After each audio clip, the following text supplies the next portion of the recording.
오늘 우리에게 주시는 말씀은 창세기 36장 20절에서 43절까지의 말씀입니다. 36장 20절에서 43절까지의 말씀 한 절씩 교독하며 보겠습니다. 에돔 땅의 원주민들도 종족별로 갈리는데 각 종족의 조상들을 거슬러 올라가면 호리 사람인 세일의 아들들에게로 가서 닿는다.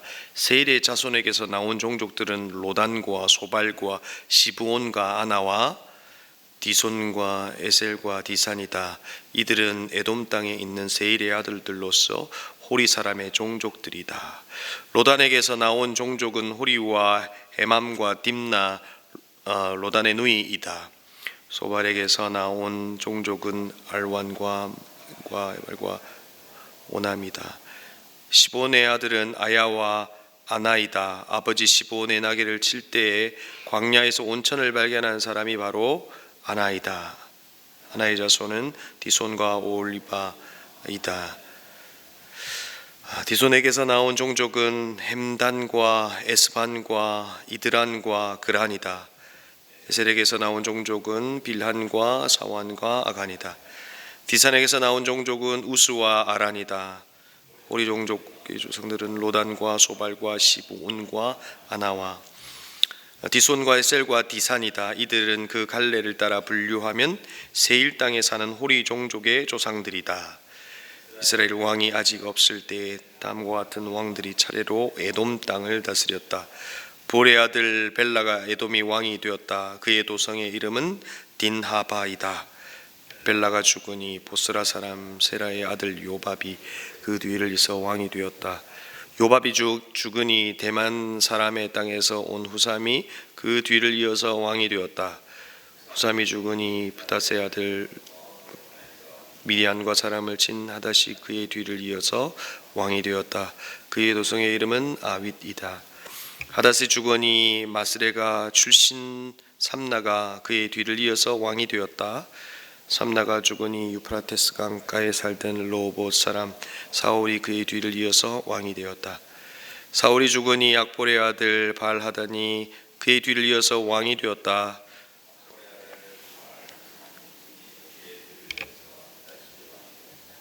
그의 도성의 이름은 바우이다. 그의 아내의 이름은 메사밥의 손녀이다. 에서에게서 나온 종족들을 가문과 거주지에 따라서 나누면 각각 다음과 같다. 그 이름은 딥나와 알와와 여댓과 그나세와 대만과 밉살과 이들은 에돔의 종족들이다. 종족들의 이름이 각 종족들이 살던 거주지의 이름이 되었다. 에돔 사람의 조상은 에서이다. 여러분 남의 나라 족보 읽는다고 고생이 많으셨습니다. 여러분 말씀을 준비할 때요 좀 난감한 때가 있습니다. 이제 순서에 따라서 이제 말씀을 나누긴 하지만 그 순서에 이렇게 족보가 나오면 좀 난감해합니다. 도대체 이 족보를 통해서 어떻게 설교할까 이런 생각을 하게 되는 거죠. 그리고 오늘 사실 이 그 창세기 36장은 그 하나님의 구속사역 속에 구속사의 그 이야기 속에 사실 이 부분이 빠져도 전혀 문제가 되지 않을 것 같은 그런 말씀이 주어질 때 그런 마음이 들더라는 거죠. 그런데 여러분에게 이제 좀 몇 가지 질문을 하고 싶은데요. 만약에 여러분이 여러분의 족보를 읽는다면 그 족보를 읽을 때 여러분의 마음은 어떤 마음일까? 어떤 감동이 그 족보를 읽을 때 있으시냐는 것이죠. 의미 없이 넘어가는 이름들이 아마도 대부분일 거고 혹여나 업적이 있는 이들의 이름이 있을 때 나의 조상 중에 이와 같은 사람이 있었구나 하는 정도로 아마도 끝날 겁니다. 여러분 저는 최 씨입니다. 최가입니다. 최 씨에 대한 선입견이 여러분 있는 거 아시죠? 최 씨는 고집이 세다. 그렇죠? 그래서 최 씨가 앉은 자리에는 풀도 안 난다. 여러분 저 앉아봤는데 풀이 납니다. 그런데 여러분 이 이야기를 들어왔어요. 들어왔는데 이것이 어떤 의미에서는 조상들의 이야기 중에 있을까 하고 궁금해서 한번 찾아보니까 있더라고요. 이 이야기 시작은 사실 최영 장군으로 시작돼요. 그가 죽으면서 유언을 남깁니다. 내가 나라 일에 조금이라도 불신으로 임했고 한 점 부끄러운 일이라도 했다면 무덤에 풀이 무성할 것이요 그렇지 않다면 풀 한 포기가 안 날 거다라고 하고 죽었다는 거예요. 실제 장군의 묘에는 풀 한 포기가 나지 않았다. 그래서 최씨는 뭐하다? 고집이 세다. 뭐 이렇게 된 거죠. 여러분, 제가 왜 이런 이야기를 하고 있는 겁니까? 족보는요, 사실상 한 세대가 지나면 그 사람을 기억하기가 쉽지 않습니다. 2세대, 3세대가 지나면 우리가 읽는 이 최영 장군의 이야기처럼 이것이 그냥 뭐 마치 전설처럼 그냥 옛 이야기처럼 들리는 것이 대부분이라는 거죠. 그런데 오늘 우리는 우리의 이 땅에 있는 것도 아니고 에서의 족보, 그리고 그 땅에 살았던 이들의 이 족보를 보면서 우리는 무엇을 느껴야 할까요? 도대체 이 족보 속에 이 이름을 가지고 어떤 해석이 있을 수 있겠냐 하는 것입니다. 사실 이 족보의 이름을 이렇게 구분하고 그 땅을 구분해서 해석하는 것 별 의미는 없습니다. 그러나 창세기 36장이라고 하는 이것이 성경 속에 왜 있는가는 한번 생각해 볼 수 있다는 겁니다. 또 이 부분을 읽으면서 또 하나의 이와 같은 묵상을 했으면 좋겠다 하는 생각을 했습니다. 나는 어떻게 기억될까 하는 것입니다. 나는 도대체 어떻게 기억될까? 이 새벽에 한번 묵상했으면 좋겠다 생각합니다. 오늘 본문에서 세 부류의 사람들이 기록되고 있습니다. 20절에서 30절까지는 호리족 세일의 아들들과 족장들을 소개합니다. 그러니까 에서가 세일로 갔는데 그들의 민족들을 이야기하고 있는 거죠. 31절부터 39절은 에돔의 왕들의 이야기, 그리고 40절에서 30절까지는 에서 족장들의 이야기로 마무리하고 있습니다. 그리고 37장은 요셉의 이야기가 본격적으로 시작됩니다. 그러면 오늘 창세기 36장의 기능은 무엇일까요? 모세는 이 부분을 기록하면서 이스라엘 백성들에게 무엇을 이야기해 주고 싶었을까요? 첫 번째는 에서가, 우리는 이 에서라고 하는 이 인물을 기억하지 않아도 되는 인물이 아니라 아브라함의 자손으로 하나님의 축복을 받으며 번성했다 하는 이야기를 하고 싶었던 겁니다. 당시 이스마엘을 우리가 기억하는 것처럼 에서 또한 하나님의 보호 아래 하나님의 축복을 받으며 그들 또한 민족을 이루고 살았다 하는 이야기를 하고 있는 거죠. 여러분, 이삭과의 차이는 무엇입니까?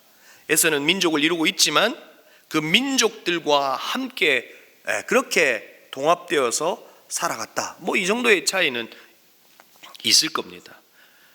그들 또한 하나님의 축복을 받았다. 이야기를 이 36장에서 하고 싶었던 것이고, 두 번째 에서의 이야기를 정리하면서 야곱과 분리하고 있음을 보게 되는 겁니다. 여러분, 창세기의 특징이 뭐냐면 창세기의 이야기를 통해서 하나하나 이렇게 분리해 가는 작업을 하고 있는 겁니다. 믿음의 사람 아브라함의 조상, 믿음으로 이어지는 그 대를 하나하나 분리하고 있는 것을 보게 되는데 오늘 야곱과 분리하고 있는 겁니다. 하나님이 그 사람의 존재를 나타낼 때 무엇으로 이야기하셨습니까? 이름으로 이야기합니다. 야곱에서 이스라엘로. 그리고 또 하나의 개념이 있는데 장소의 개념으로 이해하죠. 어제 목사님 설교에서도 이야기했듯이 세겜에서 베델로, 그러니까 하나님의 집이고 예배의 자리로 옮기셨다라고 하는 장소의 개념으로 그들이 축복의 땅으로 갔고 그들은 축복의 사람들이다, 복된 사람들이다, 믿음의 사람들이다, 뭐 이런 이야기를 하는 거죠. 에서의 경우도 마찬가지입니다. 스스로 그가 떠나서 세일이라고 하는 땅으로 갔다는 겁니다.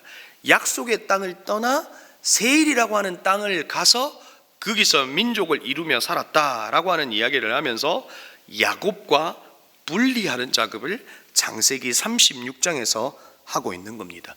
그리고 나서 37장에서 야곱이 아닌 이스라엘의 변화된 모습으로 살아가고 있는 요셉의 이야기를 시작하려고 한 것입니다. 바로 36장에는 바로 그런 의미가 있던 겁니다. 그런데 오늘 말씀 가운데 재미있는 부분이 있습니다. 그냥 성경을 통독하다가 지나갔을 것 같은 그런 이름이 있습니다. 한 예로 24절입니다. 시보온의 아들 아야와 아나이다. 아버지 시보온의 나귀를 칠 때의 광야에서 온천을 발견한 사람이 바로 아나이다. 저는 이 부분을 읽으면서 피식 웃었습니다. 아니 뭐 모세가 참 별걸 다 기록한다 하는 생각을 했습니다. 여러분, 왜 기록했을까요? 오늘 온천이라고 하는 이 히브리어의 표현은 오늘 이곳 한 곳만 쓰여 있는 유일한 곳입니다. 여러 해석이 있겠지만 아마도 온천은 많은 이들에게 알려졌을 겁니다. 그 온천을 발견한 바로 그 사람이 바로 이 민족 가운데 있었다 하는 이야기를 해주고 싶었던 걸 겁니다.